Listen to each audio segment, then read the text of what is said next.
c'est les tablettes. Il y aura plus de tablettes vendues cette année dans le monde que de PC.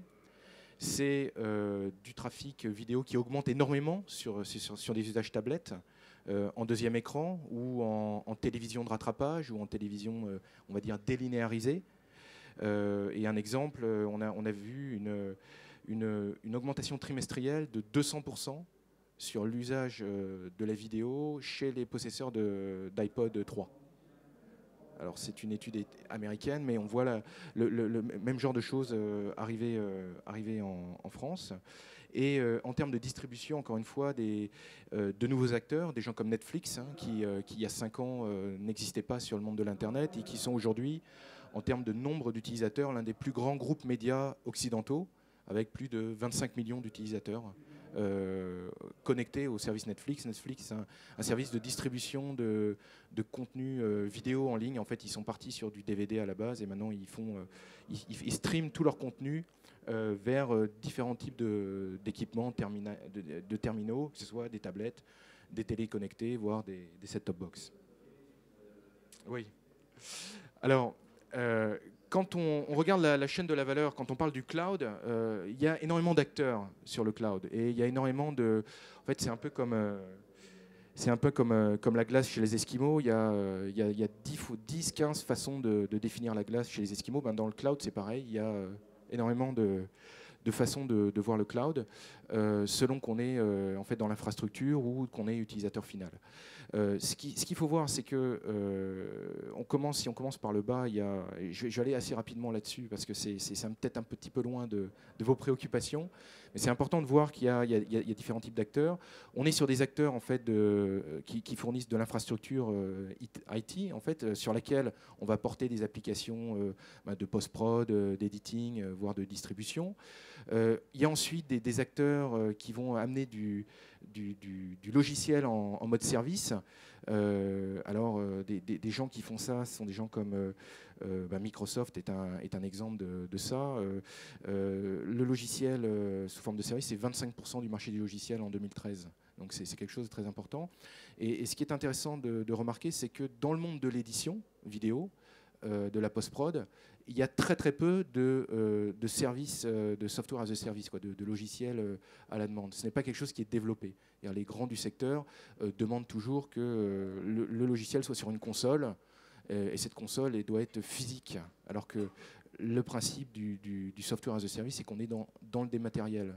On n'est plus dans le matériel en fait. On peut tourner ça sur n'importe quel équipement, quelle que soit la configuration. Il suffit d'avoir un browser web, c'est-à-dire un browser de type HTML, HTML5, pour avoir accès aux services qui sont offerts. C'est un peu comme votre Gmail, votre Google Mail. Bien, vous n'avez rien sur votre PC, tout est dans le réseau, mais vous avez l'impression d'avoir tout votre contenu sur le réseau. Et puis, il y a des gens qui font plus de l'infrastructure as a service, IaaS, comme Amazon, dont les infrastructures de web service sont utilisées par des médias pour faire de la distribution de contenu ou pour faire du repurposing de contenu. Alors, si je vais maintenant un peu plus dans la chaîne de la valeur je dirais de médias, qu'est-ce qu'on a? On a d'un côté la partie acquisition, la partie contribution, la distribution primaire, secondaire, et puis derrière la consommation.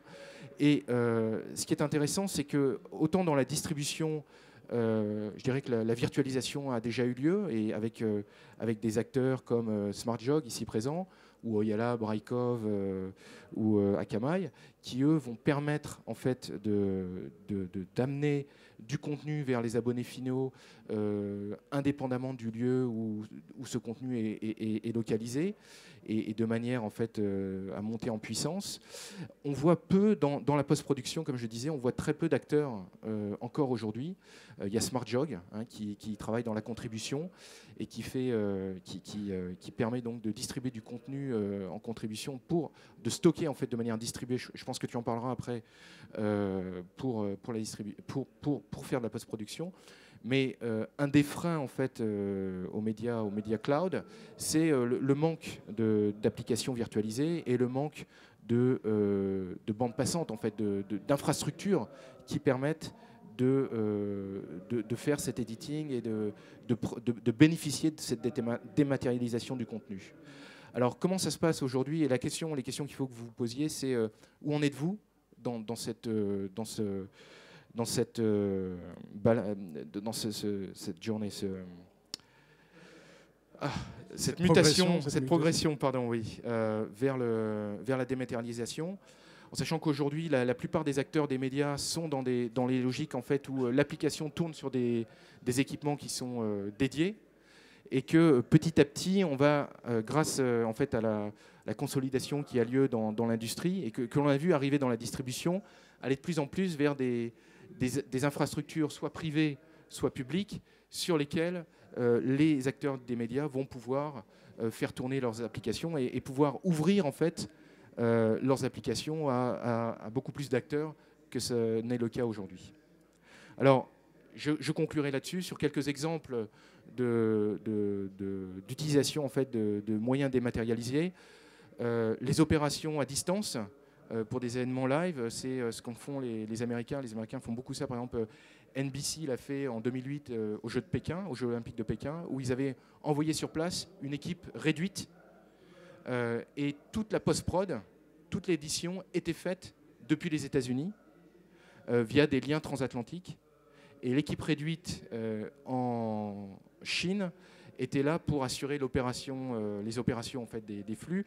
Et il y avait une commutation des flux qui allait ensuite passer en distribution, commutation des flux qui était faite à Pékin.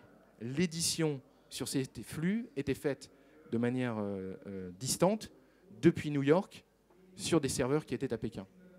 L'avantage pour NBC, c'est que ça a réduit de manière considérable leur coût d'opération, puisque là où ils envoyaient normalement 200 à 300 personnes sur place, ils n'en ont envoyé qu'une cinquantaine. Donc ça a réduit énormément les coûts d'opération. Ce que l'on voit aussi chez des opérateurs, et là c'est un des avantages du cloud, c'est l'innovation, la possibilité d'innover par le cloud. Pourquoi? Parce que, comme Marc le disait auparavant, on est de plus en plus dans des logiques d'informatisation. Toutes les applications tournent sur des serveurs. Ces serveurs sont protégés par des firewalls. Ces firewalls sont connectés à des routeurs qui eux-mêmes sont connectés à Internet. Et c'est relativement complexe chez la plupart des opérateurs médias de mettre ça en place. Pourquoi? Parce qu'il faut commander des nouveaux serveurs, il faut vérifier que le firewall n'est pas impacté, etc. Donc ce que font la plupart des opérateurs médias aujourd'hui, en tout cas aux États-Unis, en Angleterre et en France aussi, ça commence, c'est s'appuyer sur des fournisseurs d'infrastructures cloud pour lancer des nouveaux services. Si ces services fonctionnent, alors ils peuvent les remettre dans leur propre réseau. Si ces services ne fonctionnent pas, eh bien, ils les laissent mourir sur des réseaux extérieurs. L'avantage, c'est que ça permet une meilleure innovation dans la mesure où le coût d'investissement pour de nouveaux services est limité, puisqu'il n'y a pas d'investissement matériel.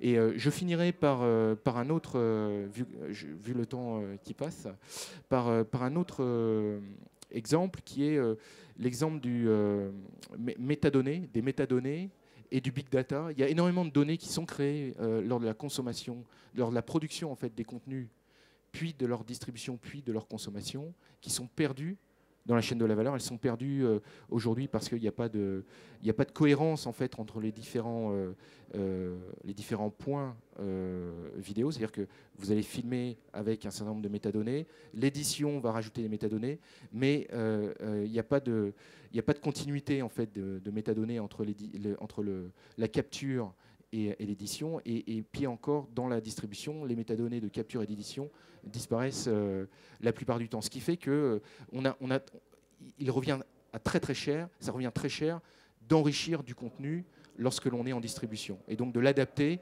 à différents types d'écrans. Donc il y a un vrai enjeu autour de ça, et on voit des sociétés se développer sur le traitement des métadonnées de manière à enrichir les bases de données, et qui s'appuient sur du cloud et sur des big data, parce que quand vous adressez le marché français, c'est 50 millions de terminaux, 50 à 100 millions de terminaux, hein, si je compte les mobiles. Eh bien, comment vous allez gérer les métadonnées associées à ces terminaux